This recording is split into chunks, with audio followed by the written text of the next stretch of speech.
Hello, and welcome to Precon Decon, the video series where I deconstruct the pre-constructed decks of Magic the Gathering's history. In this video, we're going to keep looking at the Eventide decks, and we're going to look at Life Drain, which is the white-black deck, and just just the art on the front of the deck's box. I mean, like, of all the cards in the deck, they picked this one to be the... Anyway, so Decklist here. So 24 creatures, 5 instants, 2 enchantments, 5 sorceries, 24 land, mana curve off to the side there. Let's start looking. So, as you can probably guess from the name of the deck, super inspired as it is, and it being white-black, it is all about gaining life and taking life away from your opponent, which is kind of a classic white-black archetype. So we're going to start off by looking at Golden Glow Moth. It's 1 white mana for a 0/1 with flying. Whenever it blocks, you gain 4 life. Yep, just I think it's a perfectly good little chump blocker. I remember actually this card sort of, in my local game store at the time when the set was new, people would go to absurd lengths to kind of keep this alive. Like they would block with it and then do, like Fog or Holy Day or something. So they would block with it and get the life, or they'd find some way to put regeneration on it. They'd put a lot of effort because they really overvalued, this life gain effect. Mostly because it's like my game store at the time was like newer players. And that's kind of a thing newer players tend to do, is like really overvalue life gain. So this deck was popular in my game store for exactly that reason. So 2 Kithkin Zealots, so 1 and a white for a 1/3. When it comes to play, you gain 1 life for every black and or red permanent an opponent controls. It's a bit conditional, I think. It's an effect that you can't control because it depends obviously what colours your opponent is playing. And obviously if you play this early, because it's only 2 mana to cast, and it's a 1/3, so it's a fairly good early defensive creature, you are even then potentially not getting a lot of life from it, so it's kind of at odds with itself, really. It's just not great, I think.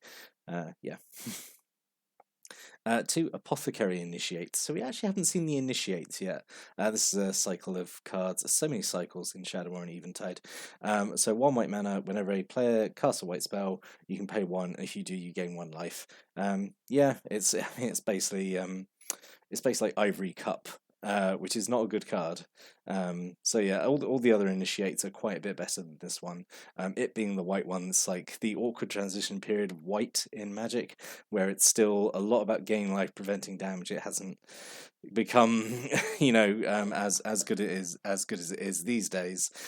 Pretty much all its effects are limited to destroying enchantments or gaining life, and like that's it. You have a single Resplendent Mentor, which I feel like has shown up like a lot of times in these decks already. So 4 and a white for a 2/2. White creatures you control have tap, you gain 1 life. It's out of all the mentors, because these are a cycle, this one is, I feel like, definitely the worst one, because all the others just give straight up just a keyword. And this is the only one that like gives this activability, which is quite weak. If it gave all your white creatures lifelink or vigilance or something, I think that'd be a lot better. Just doing the tap to gain 1 life is pretty weak. So one of the rares in the deck is Archon of Justice. So 3 and 2 white for a 4/4. I think this might be the first Archon in the game, which would be interesting. It's a 4/4 flyer. When it dies, you exile opponent, which is pretty strong. Obviously, you got to get to die to get that effect, but 4/4 flyer is pretty good in the air, I suppose. Just play a bit recklessly with it, and if it does die, you get to exile anything, which is okay, I suppose. It's all right. Definitely not the best rare it could be in this deck, but it's fine. A single Flicker Wisp with this absolute nightmare art. I love it though. So it's 1 colour and 2 white for a 3/1 with flying. When it comes into play, you it's not Flicker, it's Blink, because it comes back at end of turn. Flicker is when in terms, if we're talking slang terms in Magic the Gathering, Flicker is when something gets exiled and then comes straight back in. Blink is when it gets exiled and comes back slightly later in the turn. This one is coming back at end of turn. This is okay for being a 3/1 flyer just on its own. I think that's okay. Having this Flicker effect Blink effect is a Blink effect. Having the Blink effect is pretty good as well. yeah, you can use it. If this had flash, this would be super, super good. But yeah, you can use it just to, I know, reset one of your creatures that has a enters the battlefield ability, if you have any. Actually, I can't. Oh, the Kithkin Zealot. Oh god, I really hope there's something other than Kithkin Zealot, because that'd be such a sad use of this. But it gets also like an opponent's creature out of the way, to stop blocks, I guess. It's okay. Whether or not it's living up to its full potential in this deck is something else. 2 Safehold Sentry, I feel like this has shown up in like so many decks already. Yeah, it's just 2 mana for a 2/2 and has a very uninspiring untap ability. Moving on to Woe Leecher, who is 6 mana for a 3/5. 1 white and tap, remove a -1/-1 counter from target creature, and if you do, you gain 2 life. So Persist is obviously a thing in Shadowmoor and Eventide. Persist being ability when a creature dies, if it didn't have a -1/-1 counter on it, it comes back to life with a -1/-1 counter on it. So cards like Woe Leecher that get rid of -1/-1 counters are really good, because you can keep those persist creatures constantly dying and coming back to life, giving you essentially like a limitless supply of creatures, which is pretty good. So yeah, Woe Leecher is okay. Bit expensive probably at 6 mana, but yeah, it's okay. It's okay. I'm not sure if it's got too much to work with actually in this deck. A single Suture Spirit, so 1 card and 1 white for a 1/1 flyer. 3 hybrid mana of white or black hybrid mana to regenerate target creature. Yeah, it's fine, I suppose. It's the fact that it can regenerate any creature is okay.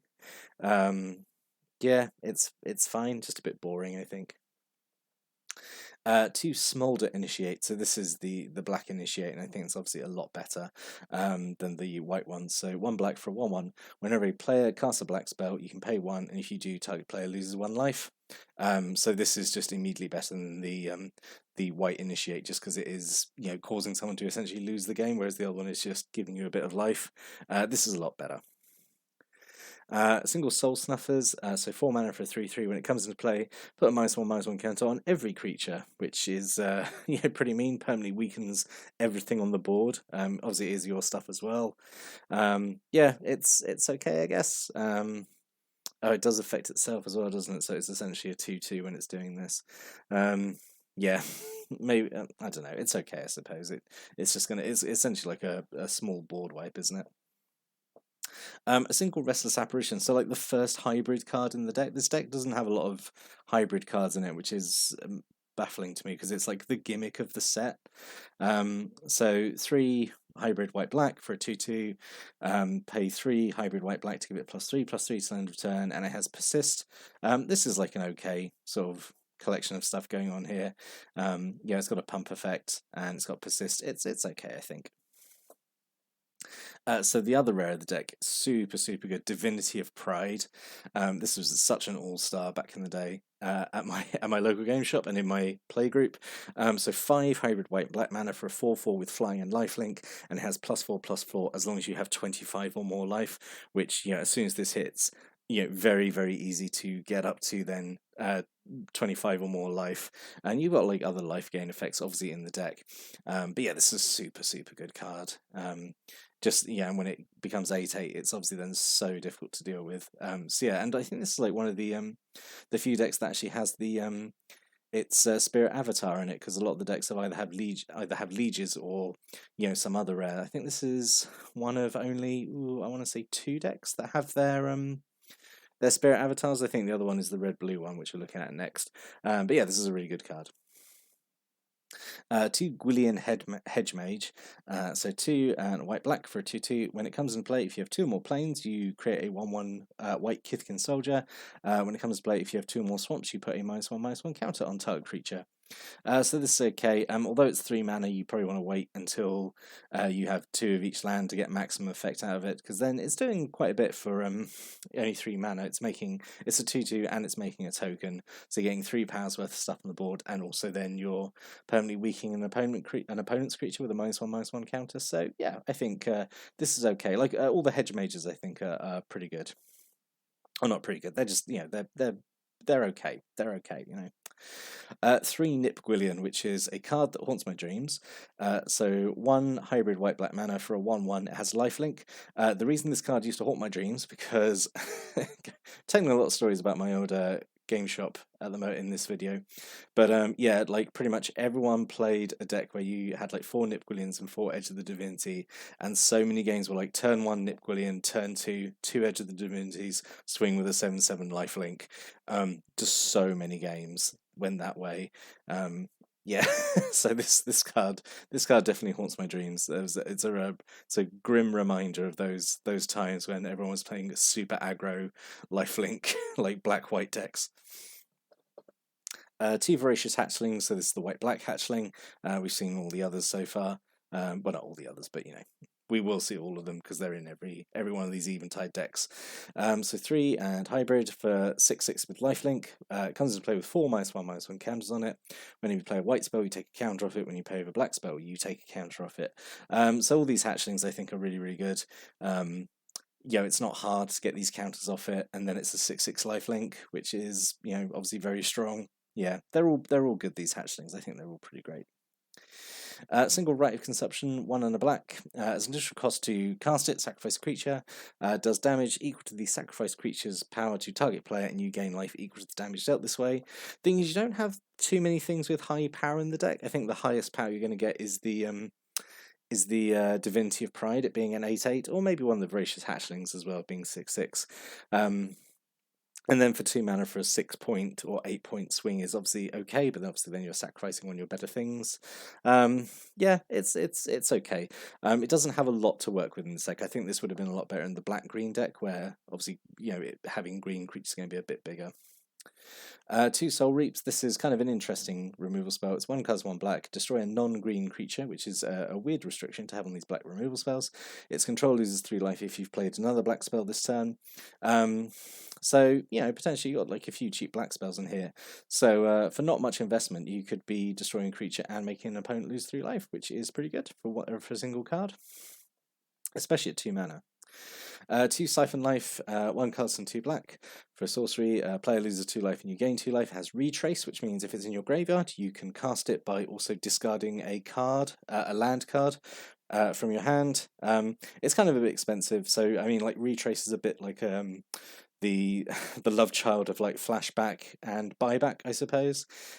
It's okay. It's okay. The thing is, like, I feel like all the retrace cards are like slightly overcosted because there is the potential you can cast them quite a lot. Late in the game you've got cards and you got lands in your hand that you just don't need anymore, so you could potentially get a lot of castings from it. So you can't make the effect too strong or it too cheap, because then you could easily just kind of keep casting it, I suppose. 2 Recumbent Blisses. This is pretty great. I quite like Recumbent Bliss.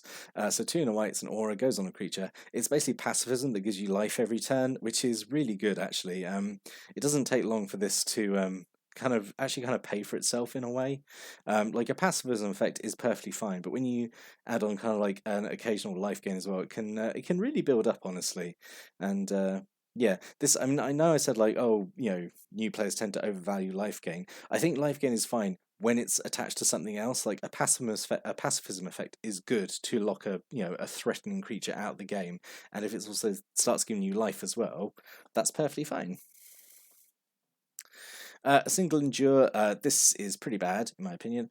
3 and 2 white, prevent all damage that will be dealt to you and permanents you control this turn.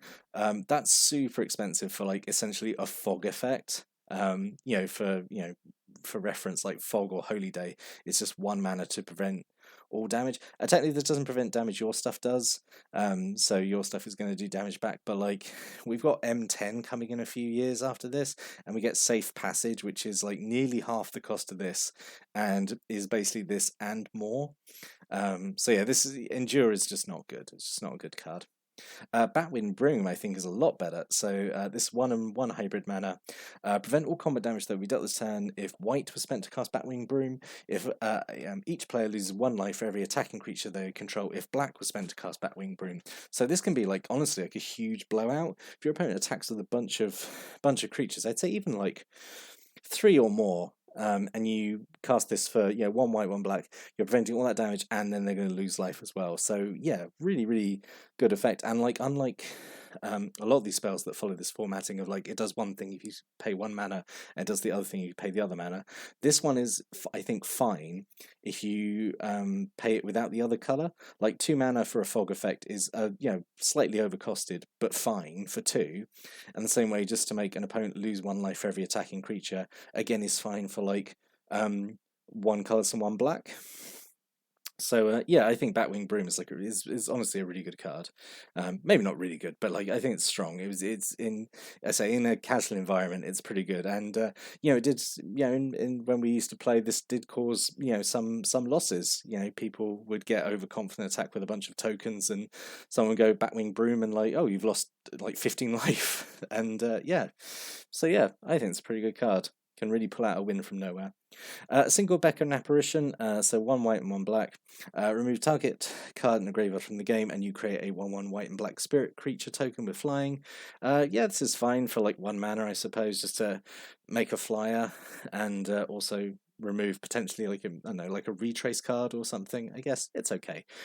Weird, there's only one of them. So there's a thing in the deck. There's actually only there's not a lot of consistency in this deck. Which I've noticed, like a lot of one-offs, some weird card choices, I don't know. And then 2 unmakes. This is pretty good. I really like unmake. So 3 hybrid mana, white or black, just to exile a creature. Like no other restrictions. It's just straight up exile a creature, which felt really really strong at the time. And the fact that this could go into like mono white or mono black decks as well was like really interesting as well. Yeah, really like unmake. Good card. So what could have been? This is actually a pretty disappointing deck, I think. It doesn't actually do a lot of hybrid mana, which is like I say, the kind of the gimmick of Eventide. So for it not to kind of commit to doing a lot of hybrid mana cards is kind of weird. And there's definitely like better cards that could have gone in this deck as well. Didn't have Edge of the Divinity. This is like the white black god, the god enchantment. So yeah, 1 hybrid mana. If enchanted creature is white, it gets Holy Strength. If it's black, it has Unholy Strength. So if it's white and black, it's +3/+3 for only 1 mana, which is really strong. Night Sky Mimic is 2 mana for a 2/1. It's the white black mimic. When you play a spell that's both white and black, it becomes a 4/4 flyer until end of turn, which is pretty good. Soot Imp is just a little 1/2 flyer for 3. Whenever a player casts a non-black spell, they lose 1 life, so it's a good way of kind of slowly draining someone down. And Miss Meadow Skulk is 2 mana for 1/1. It has lifelink and protection from mana value 3 or greater, which is a very weird protection ability. But yeah, it means that obviously big creatures can't block it. Means it can't be targeted by expensive removal effects.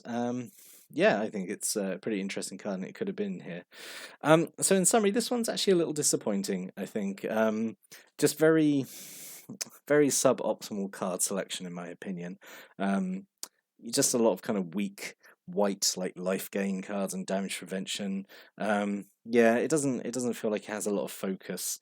There's definitely like potential here, obviously, like let's say you got like Divinity Pride, you got the Voracious Hatchlings. You could definitely take this in a direction where it's like a lot more aggressive with like its life draining effects. But as is, it's I think out of the box it'd be a little boring. It'd feel a little weak to play, I think. But that's my opinion after looking at the deck. What are your thoughts after seeing it? Did you have this deck? And I mean, do you have any thoughts or stories or opinions about this deck or the cards in it? If you do, please put a comment below. Always like reading those.